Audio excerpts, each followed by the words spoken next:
Assalamualaikum warahmatullahi wabarakatuh. Perkenalkan, saya Fauzia Nur Arifah dengan NIM 878165768. Saya adalah mahasiswi semester 7 dari Universitas Terbuka UP BJJ Bandung. Pada kegiatan kali ini, saya akan melakukan praktikum tentang gerak pada tumbuhan. Hal ini untuk memenuhi tugas pada mata kuliah PDGK 4107, Praktikum IPA di SD.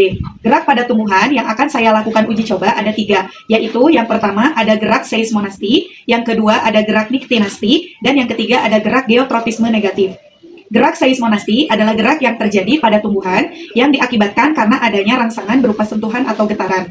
Contoh, pada tumbuhan putri malu, ketika kita menyentuh daun putri malu, maka daun putri malu akan mengatup.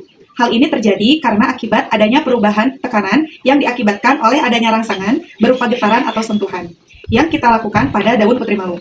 Berikut adalah percobaan untuk membuktikan adanya gerak seismonasti pada tumbuhan putri malu. Ada beberapa alat dan bahan yang sudah saya siapkan. Yang pertama ada tabel pengamatan, yang kedua ada alat tulis, yang ketiga ada penggaris, yang keempat ada stopwatch yang terdapat di dalam handphone ini. Kemudian yang kelima yaitu ada tumbuhan putri malu. Baik, saya akan melakukan beberapa jenis sentuhan pada tumbuhan putri malu. Yang pertama untuk sentuhan halus. Saya akan menggunakan penggaris ini untuk melakukan sentuhan tersebut. Tumbuhan putri malu saat dilakukan sentuhan halus, ia hanya mengatupkan ujung dari daun putri malunya. Dan kita akan melakukan perhitungan waktu menggunakan stopwatch ini. Kira-kira berapa waktu yang akan dibutuhkan daun putri malu untuk kembali membuka daunnya setelah dilakukan sentuhan halus.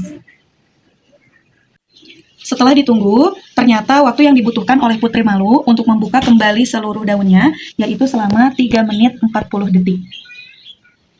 Selanjutnya, mari kita catat pada tabel pengamatan, yaitu waktu yang dibutuhkan selama 3 menit 40 detik.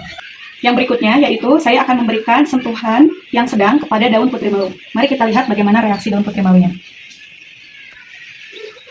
Nah, di sini daun putri malu mengatup lebih banyak, tidak hanya ujung daunnya saja, tapi hampir seluruh ujung daunnya itu tertutup ketika dilakukan sentuhan sedang. Dan mari kita ukur dengan menggunakan stopwatch, kira-kira berapa lama waktu yang akan dibutuhkan oleh putri malu untuk kembali membuka daunnya setelah dilakukan sentuhan sedang. Setelah menunggu, ternyata waktu yang dibutuhkan lebih lama dibandingkan saat kita melakukan sentuhan halus. Waktu yang dibutuhkan yaitu sekitar 4 menit 28 detik untuk kembali terbukanya daun putri malu setelah dilakukan sentuhan sedang. Terdapat perbedaan waktu selama 1 menit antara sentuhan halus dan sentuhan sedang. Maka mari kita catat pada lembar pengamatan. Selanjutnya, saya akan melakukan sentuhan kasar kepada daun putri malu dan mari kita lihat bagaimana respon atau reaksi dari daun putri malu ini.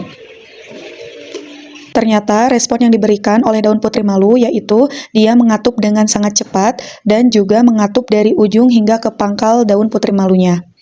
Mari kita amati dan mari kita hitung waktu menggunakan stopwatch. Kira-kira berapa waktu yang diperlukan untuk daun putri malu itu membuka kembali daunnya setelah dilakukan sentuhan secara kasar.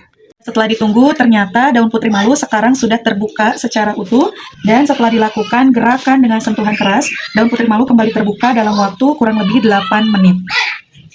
Dapat kita lihat seluruh daunnya semuanya terbuka dan mari kita catat pada tabel pengamatan.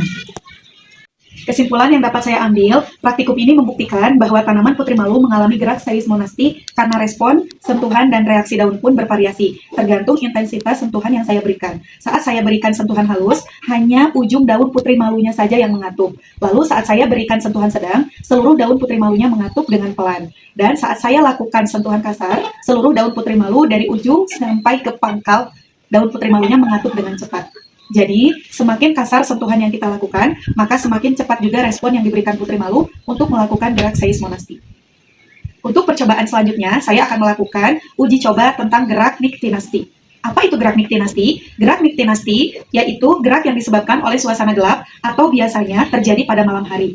Tumbuhan putri malu akan mengatupkan daunnya apabila suasananya gelap atau malam hari. Maka berikut adalah percobaan untuk membuktikan adanya gerak niktinasti pada tumbuhan putri malu. Berikutnya, saya akan melakukan percobaan yang kedua, yaitu melakukan percobaan gerak niktinasti pada tumbuhan putri malu. Berikut alat dan bahannya. Yang pertama, ada 2 buah pot tanaman putri malu yang sudah saya beri label, yaitu pot A dan pot B. Lalu kemudian ada tabel pengamatan, alat tulis, stopwatch yang terdapat pada handphone, kemudian ada kardus yang sudah ditutup oleh karton berwarna hitam. Mari kita lakukan percobaan gerak Niktinasti ini. Untuk langkah kerjanya, saya akan menyimpan pot putri malu yang diberi label A ini di tempat yang terbuka, terkena cahaya matahari yang cukup dan juga udara yang cukup. Sementara pot yang diberi label B ini akan saya simpan di tempat tertutup, yaitu akan saya tutupi dengan kardus yang sudah dilapisi oleh karton berwarna hitam.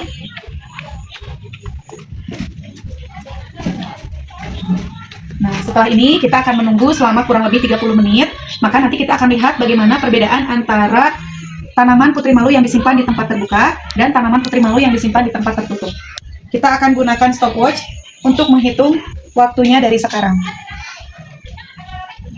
Setelah 30 menit menunggu, mari kita lakukan pengecekan perbandingan antara daun putri malu yang disimpan di tempat terbuka dan daun putri malu yang disimpan di tempat tertutup. Pertama, untuk daun putri malu yang disimpan di tempat terbuka, kita bisa lihat daunnya masih terbuka secara utuh dan segar, serta bagian-bagian dari daun putri malu pun nampak tidak terjadi banyak perubahan apapun. Selanjutnya, untuk daun putri malu yang disimpan di tempat tertutup, dapat kita lihat, ternyata seluruh daunnya mengatup dengan sangat rapat tertutup. Hal ini membuktikan bahwa adanya gerak Niktinasti pada daun putri malu yang disimpan di tempat tertutup. Dari percobaan ini dapat dibuktikan bahwa adanya gerak Niktinasti pada suasana gelap itu terjadi di daun putri malu yang terdapat pada pot B. Di dalam kardus yang tidak ada cahaya, daun putri malu melakukan gerak yang dipengaruhi oleh suasana gelap, yaitu gerak Niktinasti. Sementara daun putri malu yang tidak tertutup, dia terkena sinar matahari dengan baik, daunnya tetap dalam keadaan terbuka, artinya dia tidak melakukan gerak Niktinasti. Dan mari kita catat di lembar pengamatan percobaan yang sudah kita lakukan. Selanjutnya, saya akan melakukan percobaan adanya gerak geotropisme negatif pada tumbuhan. Berikut alat dan bahan yang diperlukan. Yang pertama ada biji kacang merah, kemudian ada 2 buah pot dengan ukuran yang sama, lalu ada tanah yang subur, dan air secukupnya. Langkah selanjutnya yaitu, saya akan memasukkan tanah subur ini ke dalam pot yang pertama.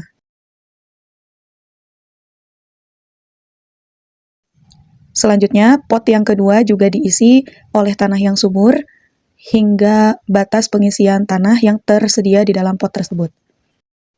Tahap selanjutnya yaitu saya akan memasukkan biji kacang merah ke dalam pot yang pertama sebanyak kurang lebih 5 biji kacang merah. Selanjutnya, pot yang kedua juga kita akan isi dengan biji kacang merah sebanyak kurang lebih 5 biji kacang merah. Masukkan dengan hati-hati dan pastikan tertanam dengan baik. Setelah kedua pot itu diisi dengan tanah dan ditanami biji kacang merah, maka langkah berikutnya saya akan menyiram pot yang sudah berisi tanah dan biji kacang merah. Biji kacang merah yang sudah ditanam kemudian disimpan di tempat terbuka, lalu kita akan amati selama 7 hari ke depan.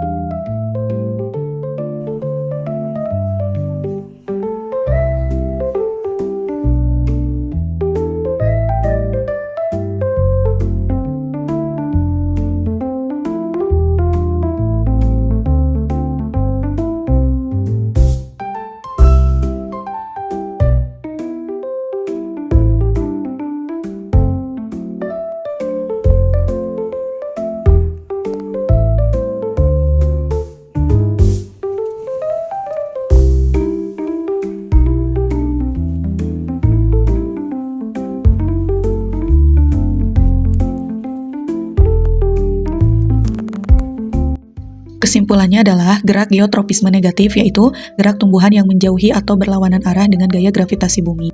Hal ini dibuktikan dari pertumbuhan batang tumbuhan yang tumbuh ke atas menjauhi tanah. Jadi, meskipun kita menanamnya ke samping, batang tumbuhan tetap tumbuh ke atas, batang akan membelok menjauhi tanah. Sekian praktikum yang bisa saya sampaikan, mudah-mudahan bermanfaat. Terima kasih. Wassalamualaikum warahmatullahi wabarakatuh.